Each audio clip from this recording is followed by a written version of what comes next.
The Persians had managed to asphyxiate the rebellion of the Greek cities in Asia Minor, which attempted to get rid of the Persian rule with the support from the city of Athens.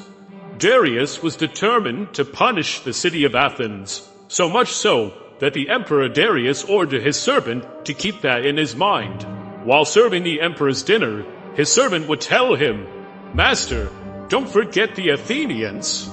The Persians mobilized a large army and departed to Greece on their vessels. Among the Persians, the former Greek tyrant Hippias could be found, who had been expelled from Athens, a city that had become a democracy.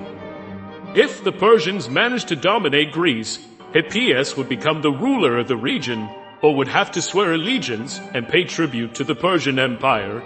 And so, the former tyrant led the Persians to the beaches of the plain of Marathon, located next to the city of Athens.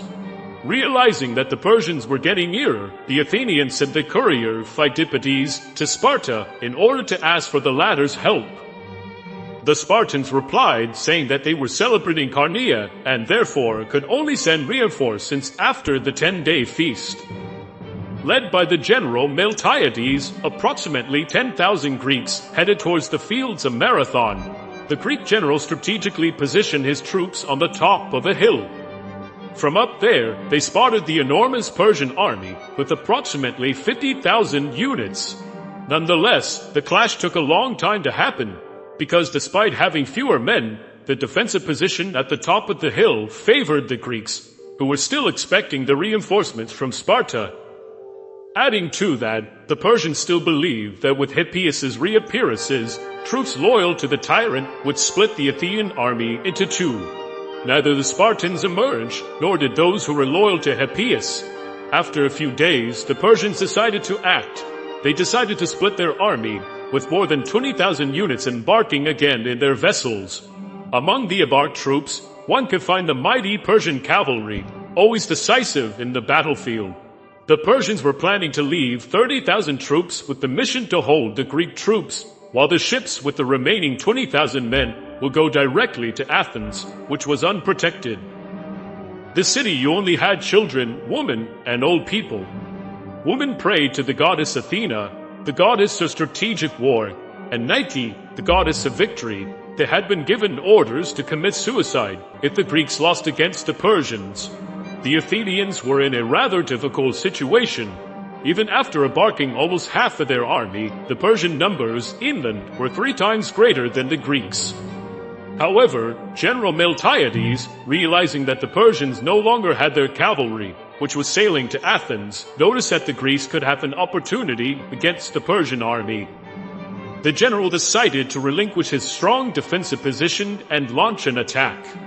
To match the length of the lengthy enemy line, Miltiades decided to stretch the phalanxes, which stood at the center of the formation, thus matching the length of the enemy line, hence preventing the Persians to flank the Greek units.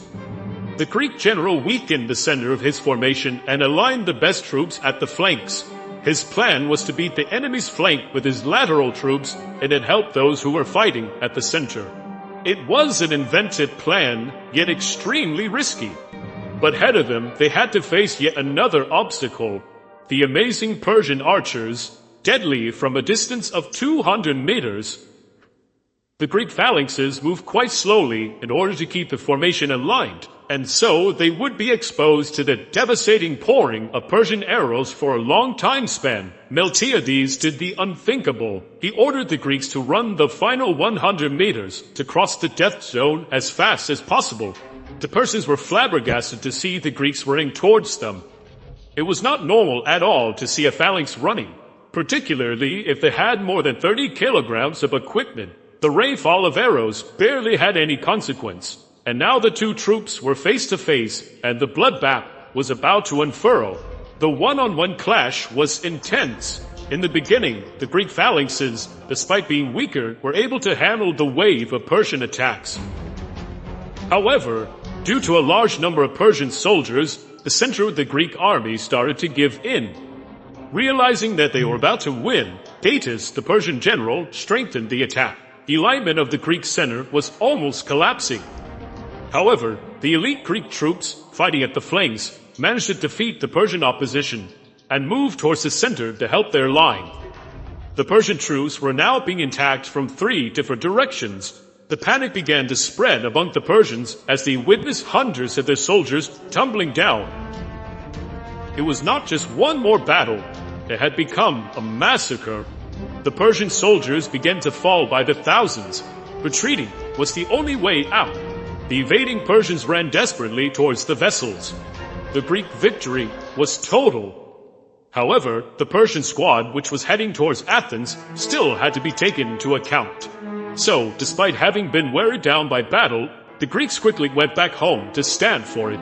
But Miltiades remembered the orders given to the Greek woman before the battle to kill themselves in case of a Greek defeat. And he feared that if the Persian vessels were spotted before the Athenian army, they would put that plan into motion. So the courier Phidippides headed to Athens as quickly as possible. After completing 42 kilometers, he reached the central square of Athens, and using all the air he had left, yelled, "Victory!" collapsing dead right after that. His achievement is still remembered today with marathon events. When the Persians arrived at the port of Athens, they met Miltiades and his almost untouched army on the walls. During the Battle of Marathon, approximately 6,000 Persians died, but only 192 Greeks. Realizing that victory would be impossible, the Persian army ordered his vessels to turn back and head home. After the victory, and as a tribute to the gods, the edification of the Parthenon started, the most famous of all Greek mind myths, and dedicated to the goddess Athena. A few days after the conflict, the tardy Spartan army finally arrives, stunned by the Athenian victory.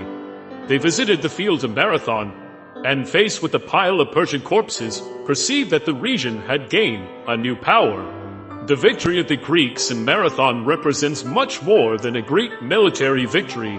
We owe to those brave Greek warriors the existence of the essence of our Western culture.